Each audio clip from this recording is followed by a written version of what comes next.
Mainit na diskusyon sa pagkakaudlot ng Mother and Child Hospital sa Dagupan City nagpapatuloy. Para sa detalye kasama natin na Idol Jam Victorio. 104.7 IFM Report. Mainit ang palitan ng pahayag ng dalawang partido sa Dagupan City sa katotohanan sa hindi natuloy na pagtatayo ng Maternal and Children's Hospital sa lungsod. Sa naging press conference ng Team Life na pinangunahan ng mag-inang Lim, taas ang inihayag ni Vice Mayoral Candidate Brian Lim na hindi naging sagabal ang 7 majority councilors sa umano'y ilang taon na delay ng resolusyon para maipatayo ang pasilidad. Binigyan diin ng Batang Lim na inalamahan naman ng mga konsehal ang paglilipat sa lokasyon ng itatayong pasilidad sa lupain na pagmamay-arin umano ng kasalukuyang alkalde sa Devonshire Extension Highway tulad ng naudlot nitong plano noon na gawin sa City Hall. Kay problema balad, ng tupatan tila no nagmay ospital, gabay dang ipaalagay at sa may dalin na pamilya da. Singa may City Hall ng Saman, di ba gabay dan ilis at dalin na pamilya da? Korupsyon itan. Aga nangyari. Katun kimuntra irarayay. Councilor. Yan ang tinig ni Vice Mayoral Candidate Brian Lim.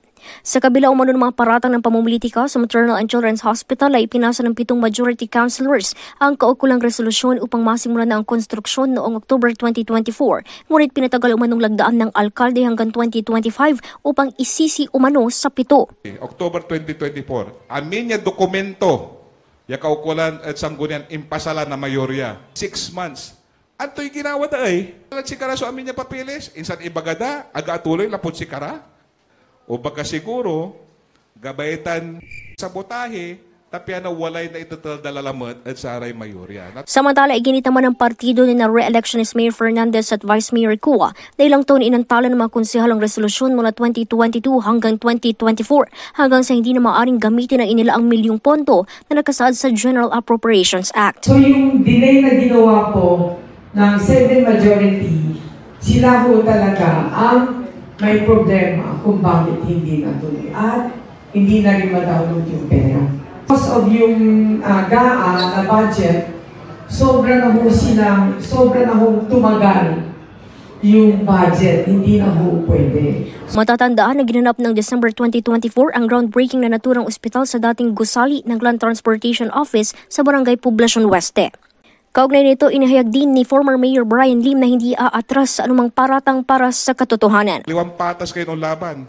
Katulad ang kapoy atraso na sayang, manisa kayo. Kumanda kayo. Nanindigan naman si Mayor Belen Fernandez na itutuloy pa rin ang pagtatayo ng ospital at maglalaan ng pondo para sa kalusugan ng mga Dagupenyo. Kasama mo mula dito sa IFM Dagupan, ito si Idol Jam Victorio, Tatak IFM. IFM News. IFM News. IFM News.